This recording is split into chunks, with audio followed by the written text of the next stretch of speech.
Velma. Hey, Arliss, what you doing? Just listening to what? Everybody doing what? Just talking. I talk, you talk, he talks, she talks, we talk, they talk. Everybody here talks. Ain't nobody listening. Conversation. We want you to watch our stations. We'll exceed your expectation every day. Conversation with Velma and Arliss. Hello and welcome to Everyday Conversations with Velma and Arliss. Today we will speak to Marty Vargas about the Intruder, a home invasion that almost cost him his life, and a nonprofit organization he founded called Rescue Rachel. Marty is an award-winning author, documentarian, radio owner, and speaker. Marty has been interviewed on NBC, ABC in Philadelphia, and Fox News in Washington, D.C. He has also been featured in newspapers and on radio programs. Welcome to the show today, Marty. Thank you. It's a pleasure to be here with you. Good to see you again. Yes. Now, I know that it was December, it was during your birthday. Yeah, December 16th. Can you imagine? Right. I don't know if it happened on that exact date, but an intruder invaded your family's home. But it was really interesting when I was reading about this. He ran down the street and banged on other people's doors before he got to your home. Why did he choose your home of all homes on that street? Personally, I think it was providential, because that morning I had a dream to go home and be with my family. And so when I got invited by this beautiful young lady, I was in college, to go out, for dinner, I said, no, I have to go be with my family. And so just like in the dream, I went to be with my family. And so when I was there, some interesting events were taking place, and I said to myself, I said to God, actually, I had this conversation. You know how we have conversations with God. My brother's life had changed. He used to be drinking and doing other things, and suddenly his whole life changed, and he said he saw the light. So I said to God, I'd like to see my guardian angel tonight, just like that. And a thought came into my mind, you'll see your guardian angel by faith. And so I didn't think anything of it other than I went home. It was December 16th. It was my birthday. We had a birthday party and everything, and I went to sleep. And then suddenly I was awakened out of my sleep by the screams of my mother and my sister. I woke up thinking the house was on fire. I'm running down the hallway. It's pitch black in the living room. And then off to the side is the kitchen where my sister was on the floor on the phone, screaming, and she started pointing towards the living room. I burst into the living room. It was pitch black. I turned on the light, and suddenly there was this man up against our front door screaming. He turned and looked at me, and I ran up to him. I said, "Be quiet, you're scaring my parents." And he looked at me and said, "You have to help me." He's screaming. "They're trying to kill me. They're trying to kill me." At that moment, I thought maybe he was in a drug deal. Apparently, he had banged on other people's homes, and if he would have went to Mr. Johnson's home, he would have been killed, because Mr. Johnson pulled a gun and went to the door, but he jumped the fence and went into my house. My mother, till the time she died, said she had locked both locks, the deadbolt and the bottom lock, and when he came in, he didn't even burst the door. It just opened up, just like as easy as possible. And so he was there. My mother was there, my sister there, and my father, and they all came in, and he was screaming. He started saying they're trying to kill me. So I looked through the pane glass on the front door, and I saw shifting shadows at the other side. And I realized, I thought in my mind, that he was in a drug deal, and they're going to start shooting through the door. At that moment, I tried to get him away from the front door, because I wasn't going to get shot, you know what I'm saying? And so I'm trying to wrestle with him without touching him, trying to convince him, come on, let's move, let's move, let's move. And he wouldn't move. He kept on barricading himself. And so my parents came in, and they were just trying to calm him down. And at that moment, he turned and looked at me, and he said, "You're trying to kill me." And at that moment, I realized he's crazy, because I'm not trying to kill him. And he started reaching down into his pants, not the pocket, but into his pants. And I know from, coursing the streets for a number of years, someone sometimes hides iron in there. In other words, he pull out a gun. And I'm like, whoa, he has something, get back. But my words to my family were unheeded because of this massive, chaotic confusion. And so I started saying, "Get back, get back, get back." And they wouldn't get back. And so I finally pushed my mother, my father, my sister out of the living room into the back bathroom. Into the bathroom, right. You said you told this guy, listen, I have to take care of my family. You took care of your family, you got them to safety, you come back into the room. This guy is on the floor by the TV. He's like, help me, help me, help me. And of course, you thought he really wanted help. You reached down to help him, and out comes a knife. Yeah. What happened is finally when I got my parents into the bathroom, Yes. they came out. They didn't understand what was going on. And so I had to push them back. My father was an old man at this time. He runs and gets a sledgehammer. He's running in his boxer shorts carrying a sledgehammer. He's going to fight the intruder. I took that away. I said, that's all we need is this to kill us with. So I finally, when the door went click, I realized I had to face him alone. And so when I went to the kitchen, the only barrier between he and I was the wall of the kitchen. He was on the other side in the living room. And I remember my heart was beating into my ears. And I realized he has a gun. He's going to kill me. So it was a gun, not a knife. Well, at this point, I Okay. thought it was a gun. Okay. And so I started, and I tried to break the ice by coming around the corner and said, are you okay? So when I turned the corner, I thought he was going to shoot me. But I had to do it, or else we're all going to be killed in the back of the house. There's a man outside, a lunatic, who's trying to kill him. I can't go out there. This man here, I'm going to have to deal with him. So when I got around, as you mentioned, he was lying there on the floor. He was screaming out, and I went up to him. And I tried to calm him down. He was lying next to our color console television. You know how they used to make them back in those Yes. days, you know. Yes. And I looked at him, and I said, would you like for me to pray for you? Yes. And he went like this. So I reached over his shoulder. He's laying in front of me. I'm on my knees. Not on my feet, I'm on my knees. V-neck t-shirt, gym pants, on my knees, rocking on my knees, reaching over his shoulder to turn down the volume of the television. And at that moment, he grabbed me by the V-neck, the bottom of the V-neck, and he ran a switchblade all the way up into my Adam's apple. And he said to me, I'm going to cut your throat. And he starts screaming over and over and over, I'm going to cut his throat, I'm going to cut his throat. If anyone comes in, I'm going to cut his throat. If anyone, he's screaming it over and over and over. And I can feel the blade pinching my skin over and over again as he's shifting the knife around my Adam's apple and right here in the tender part. And that was a very interesting experience, to say the least, you know. But I kept on trying to talk to him, calm him down, to make sure that, you know, we're going to get out of this, Right. hopefully alive. You know what I'm saying?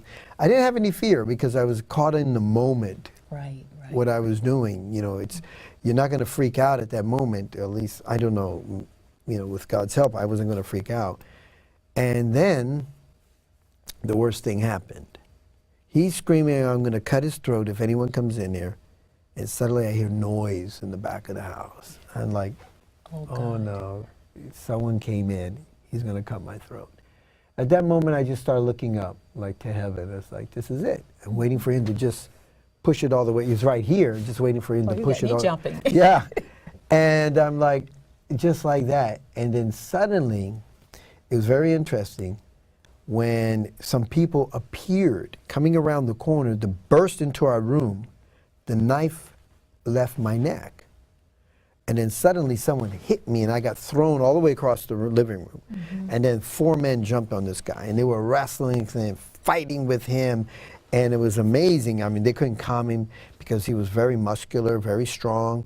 Matter of fact, depositions indicated hold he on. had So supernatural. the 4 men that came in, these were policemen, but who called the policemen? How did? Well, my sister, I guess, was on the sister was phone. on the phone. Yeah, that was the connect. And not only my sister, but people in the neighborhood were calling because the guy was banging on windows and doors and trying to get in. And I guess, you know, they got the call, the 911 call, and they arrived. And so they start fighting with him for about 45 minutes. They couldn't secure him at all. Right, right. And finally, you know, they secured him. And they locked him top and bottom, cuffed him from, you know, his wrists and his ankles, pulled him out. He was unconscious at this time because I was going in and out of the living room. Right. Then my sister saw something was very strange, but she didn't tell me about it then. And so they dragged him out, dropped his head on the front step, and burst in blood, and pulled him down the driveway, and then threw him into the, you know, the patrol car. So I go back in. Officer Flores, I remember his name so well, he came up to do the police report. And so as he was doing the police report, you know, he was asking everything, and then I said he had a knife. They didn't even know he had a knife. He had a knife. And so I went over to where he and I were lying, and there was all these Christmas presents because it was my birthday and preparation for Christmas. So they stomped over everything, wrapping papers everywhere, and I kicked aside to the gold and red wrapping paper, and there was the switchblade, a very long switchblade. I gave it to Officer Flores, and he just started, like, literally his hands were shaking. He said, "He had that on you?"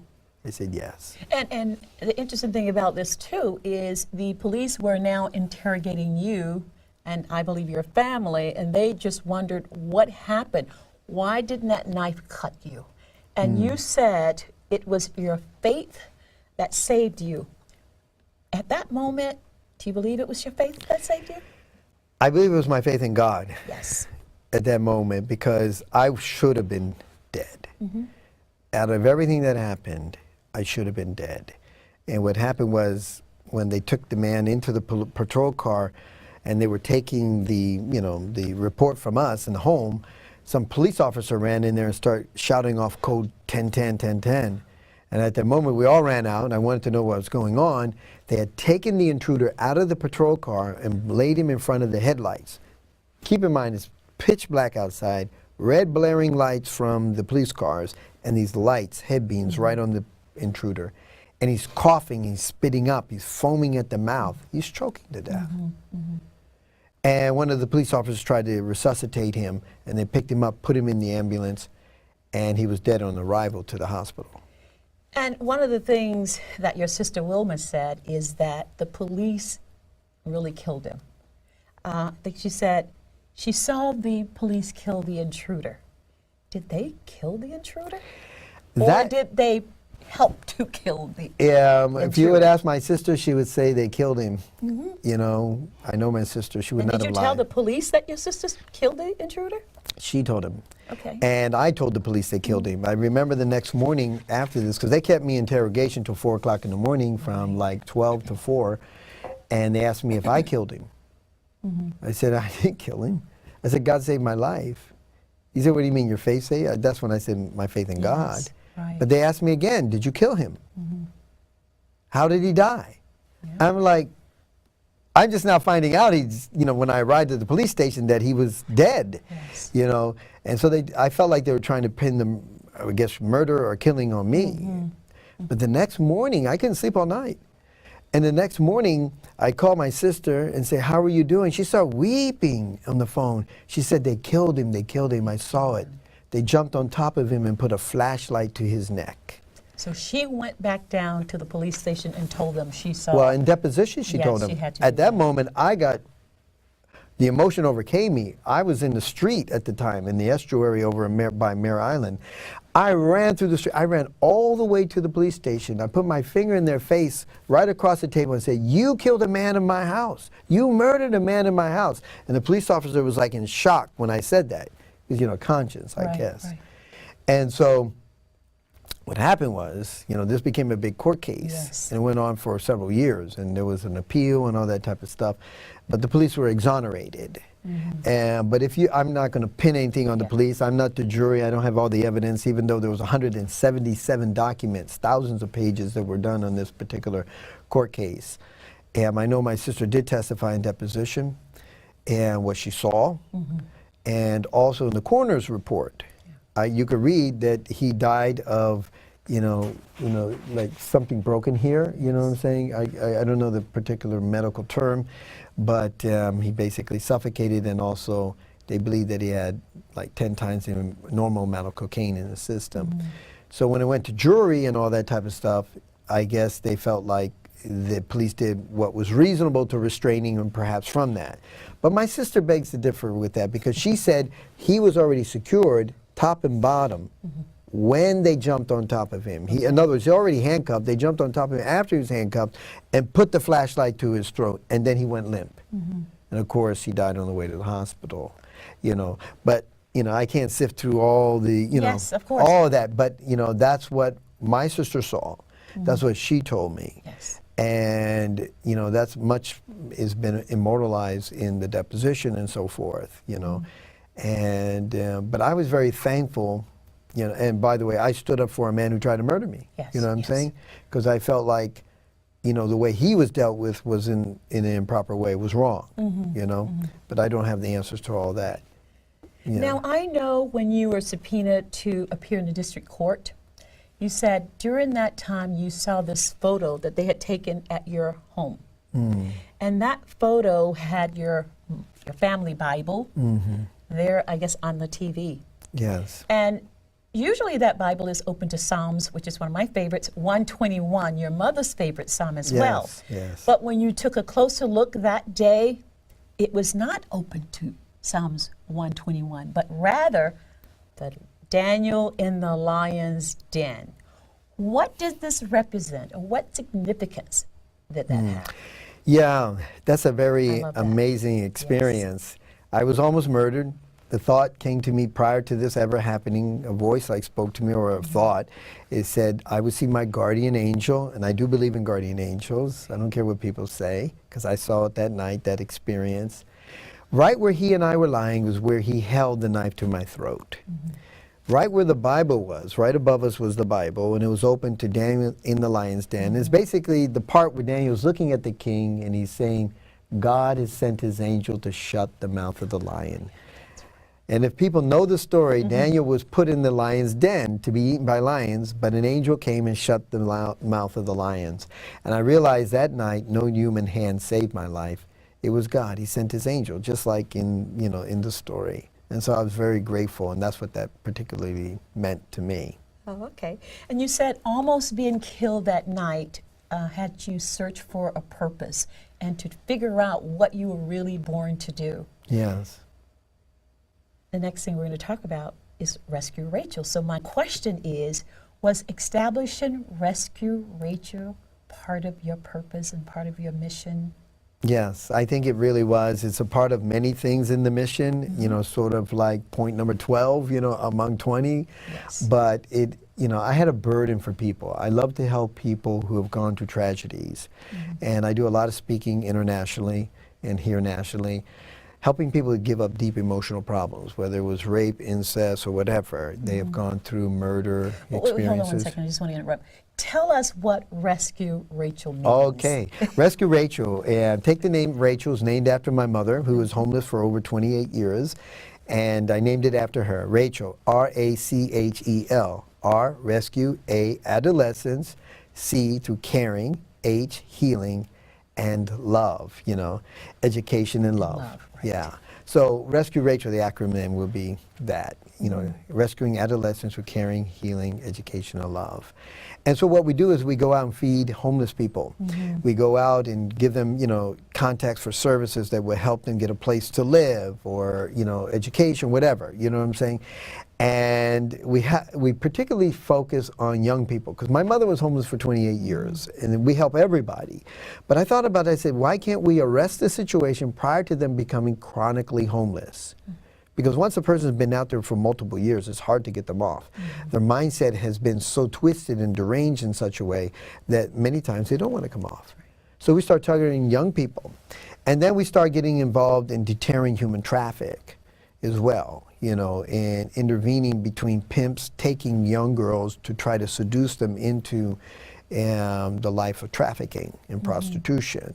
And so that's where Rescue Rachel came from, helping people that are in peculiar such situations where they can be taken out of these situations. And that's basically what Rescue Rachel is all about. I know as I was reading some of the stories on your website about the young people you're helping, or all the people you're helping, there was one that really stuck in my mind. It was a prostitute who really needed clothes, and you took jeans, but you gave her some socks. And you shared, you know, the gospel with her. Really. Yes.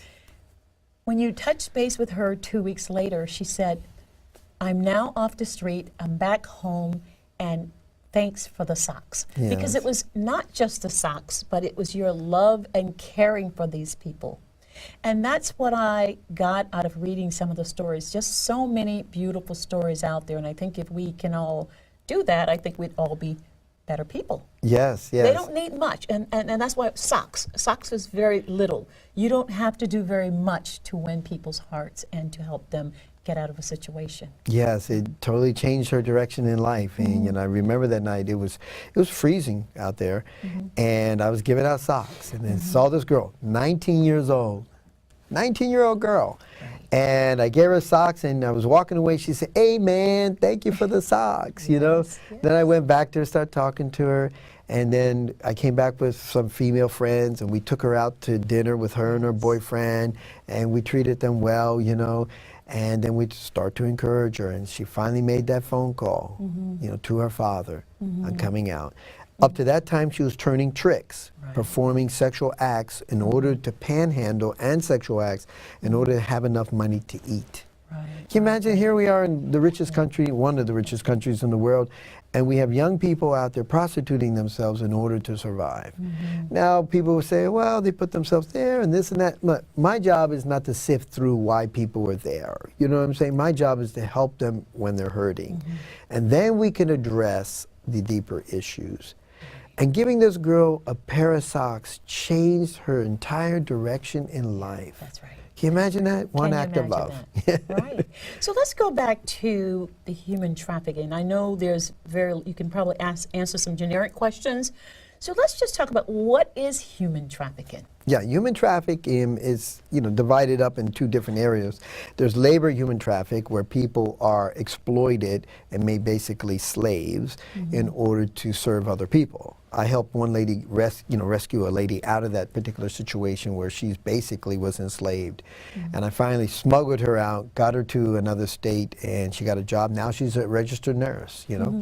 And then there's sex trafficking. Sex trafficking is where people, especially young people, are exploited for the areas of sexual pleasure for other people. And human traffic, sexual human traffic, makes about $91 billion a year. It's more than Walmart and McDonald's and Apple combined. That's what I was going to ask you. Like, how big is this? Because if people are doing it and taking people against their will, this must be a market for it. It's got to be big business. It's very big business. Here in the U.S., by the way, here in the U.S., there are over 224,000 young people, United States citizens, that are involved in the sex trade in America, below the age of 19, from 18 on down. That's not including those that are older. And so it's a big market. And what they do is they take people, they shift them. The reason why they call them traffic is they shift them from one city to another so they can't have any roots or have any, you know, connections with people. So that's what trafficking means, keeping them moving? Right, right. They'll have them prostituting here in New York City, then move them on to Washington, D.C. after a period of time. Some stay local continually. But especially for girls they first get, you know, they don't want them to have any connection with anybody, and so they break all their connections. Yeah. Wow, that's amazing. Yeah. Now, how many of these are they older people, young people? I know a lot of young people are probably in human trafficking or sex trafficking, but are there older people, men, women, children, boys? I keep hearing about boys and girls, but what about older people? There are older people, but probably if they've been in the traffic for so long, they put them in a different rank to do something differently. In other words, they may not be used to sell their body. Matter of fact, you don't live very long in human traffic. The average lifespan of a girl being trafficked is 4 years. 4 years. And why is that? Because the body just gets worn down, or no more usefulness? Yeah, they either die of AIDS or are beaten to death. Gosh. Those are two major causes, AIDS and being beaten to death. Do any of them ever get out? Yes, there are some people that do escape. There are some people that are helped to escape, and some people that they're all used up and they're discarded. You can go to Hunts Point. I don't know if it's there now, but back in the, several years ago, you would see some of the older prostitutes. They prostitute for themselves because they don't know anything else to do. They've been doing that for 10 years and there's nothing left. And so, not that they can't do, but they don't think they could do something differently. And so sometimes there are, they've been in the traffic for a long time and they're no longer useful. The traffickers prey on girls around 11, 12, 13. The average introduction into the human sex trade is about 13 years of age. And they target these girls, they bust them, break them down, make them totally dependent on them psychologically, whether they do it through beatings or through psychology or other means, and make the girls totally dependent on them. And then they put them out in the street, or they put them on, you know, certain websites where people, you know, get their contact information, and of course, you know, they're there to please them, which is, it's wickedness, you know. Now, are we making any real progress toward eliminating or reducing I don't think human so. trafficking? I know the law enforcement may say, you know, they have, and yeah, there's some, but what happens is because it's so lucrative, more and more people get into it. Yes. It's so and they're willing to take the chance. An average pimp for 3 or 4 girls can make $500,000 a year. Because what happens is you can sell drugs one time, but the human body you can sell all day. There was a girl in Queens that was doing tricks like 70 men a day. 70 men a day. Without exaggeration. And so, you know what I'm saying? And then there are high-class prostitutes, which we have followed, and others, they could be making $1,000 on one experience, you know what I'm saying? And there's streetwalkers that are making maybe $100 to $200 to $500 each time. So it's so lucrative. The FBI about 2 years ago busted about 100 people in it, but 100 people is not even a drop in the bucket. Wow. Marty, this is such a marvelous work you're doing. Please tell our viewing audience how they can help and where they can find more information about Rescue Rachel and all the things that's being done through this magnificent organization. Yes, they can go to rescuerachel.com. Simple as that, rescuerachel.com. They can also go to my website, martyvargas.com, to find out more about my story. But rescuerachel.com, we're there. And then if you have a difficulty and you have an emergency, 911. Do not be afraid to call the police. Oftentimes the pimps are trying to control them to make them think they can't reach out. So reach out. Thank you, Marty. And remember, people just need love, hope, and a little help. We'll see you the next time on Everyday Conversations with Velma and Arliss.